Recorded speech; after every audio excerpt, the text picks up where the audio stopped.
7h35, ces Jeux Olympiques qui réalisent des records d'audience dans le monde entier. 6 millions de spectateurs, par exemple, ont suivi les exploits de Léon Marchand rien qu'en France. Mardi soir, des épreuves qui ont également lieu en journée que certains veulent suivre sur leur lieu de travail. Alors, a-t-on le droit ou non de suivre les JO? Pour nous donner des réponses, avec nous, Benoît Serre, vice-président délégué de l'Association nationale des DRH. Bonjour. Bonjour. Alors, il y a un tiers des Français, même plus, 35% des Français qui ont prévu de suivre les JO coûte que coûte. Quels sont leurs droits quand ils sont au travail ? En fait, le principe, c'est quand vous êtes au travail, vous n'êtes pas censé avoir des activités dites privées. Donc ça, c'est le principe. Alors évidemment, théoriquement, vous pouvez pas vous arrêter de travailler pour regarder les JO ou une finale ou je sais pas quoi et puis recommencer derrière. Ça, c'est la théorie. Dans la pratique, il faut pas exagérer quand même. C'est-à-dire que certaines finales durent pas très très longtemps quand même. Donc, si vous prenez la vitesse de Léon Marchand, ça va. En 1 minute 50, il a gagné. Donc, c'est pas une grosse perturbation d'activité. Après, c'est toujours le même sujet. C'est-à-dire que si le fait de regarder des JO perturbe votre activité ou met en danger la sécurité, si vous êtes dans un endroit où vous devez rester concentré, effectivement, vous pouvez avoir des difficultés, mais généralement, c'est pas ce qui se passe. Et on sait ça, si ça a un impact sur la productivité au travail de suivre des épreuves sportives ? Non, parce que d'abord, les principaux exemples qu'on a, c'est plutôt les finales de Coupe du Monde de football ou autre qui durent 1h30. Donc forcément, là, vous avez un impact sur la productivité puisque vous regardez pendant 1h30.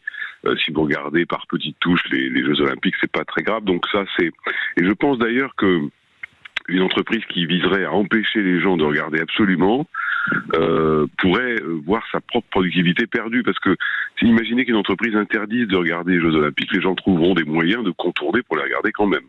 Donc je pense que c'est pas forcément la bonne méthode. Et lorsqu'il y a une interdiction comme ça, l'employeur, il faut quand même le rappeler, risque des sanctions. Oui, bien sûr. C'est évident que lorsque vous prenez ce type de mesures, d'abord les deux risquent des sanctions. D'un côté, l'employeur pour mesures excessives, et de l'autre côté, l'employé pour non-respect des normes de sécurité ou des décisions de l'entreprise. Vous voyez, donc c'est une situation un peu ubuesque qui, je l'espère, existe extrêmement rarement. C'est une opportunité, ces JO, pour les employeurs, pour rassembler peut-être autour d'une cohésion d'équipe. Oui, moi c'est ce que je pense. C'est-à-dire que je pense que dans la mesure du possible, vous avez ça, en plus c'est pas possible. Vous êtes une usine ou c'est pas possible. Mais quand c'est possible, c'est un formidable moyen de créer un moment collectif. D'ailleurs, vous savez, lorsque vous avez des finales importantes ou des moments sportifs très importants, vous avez, lorsque c'est possible, beaucoup d'entreprises qui mettent des télévisions, par exemple, à disposition dans leurs locaux, de manière à ce que tout le monde regarde ensemble. Et c'est quand même beaucoup plus sympa que chacun se cache pour essayer de regarder ça sur son téléphone. Donc oui, ça peut être un très bon moyen de dynamique collective, de regarder ensemble. Alors les finales de Léon Marchand hier, c'était très tard, donc c'est pas forcément le cas, mais sinon c'est un bon moyen de management en fait. Oui, parce que par exemple le triathlon, c'était aux environs de 8h, 9h jusqu'à 11h hier matin. Oui, là forcément on est au bureau. Alors là, on est au bureau. Alors c'est que le triathlon, ça dure longtemps quand même. Donc c'est peut-être pas forcément nécessaire de mettre tout le monde devant un écran de télé, mais en tout cas, lorsque vous avez un écran de télévision où les gens peuvent suivre d'un œil tout en faisant leur travail, et puis ils vont s'arrêter 3 minutes parce que c'est l'arrivée ou je sais pas quoi, ou la remise de médaille, sincèrement, c'est pas extrêmement gênant. C'est quand même des gens qui sont au mois d'août, qui sont en train de bosser au mois d'août, alors que beaucoup sont en vacances. Peut-être pas la peine d'en rajouter. Et puis cet engouement, globalement, en France, c'est plutôt positif pour l'ambiance actuelle. Oui. Bien sûr, c'est pour ça que vous me parlez de productivité tout à l'heure. L'engouement qu'on voit, les gens qui se passionnent pour des sports dont forcément ils se passionnaient pas toujours avant, c'est un moment extraordinaire.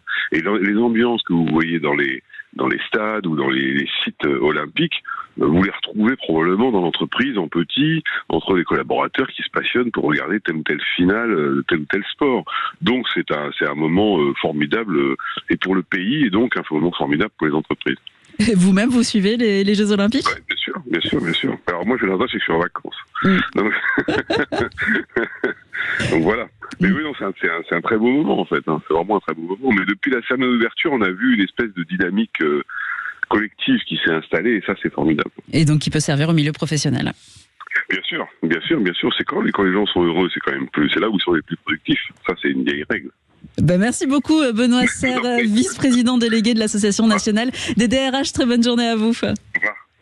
Dans un instant, les plus grandes affaires criminelles qui ont marqué notre époque avec Julie Rigoulet du Nouveau Détective, et puis les chansons revues et corrigées par Guy Carlier. À tout de suite. Sud Radio. Sud Radio, parlons vrai. Parlons vrai. Sud Radio. Parlons vrai.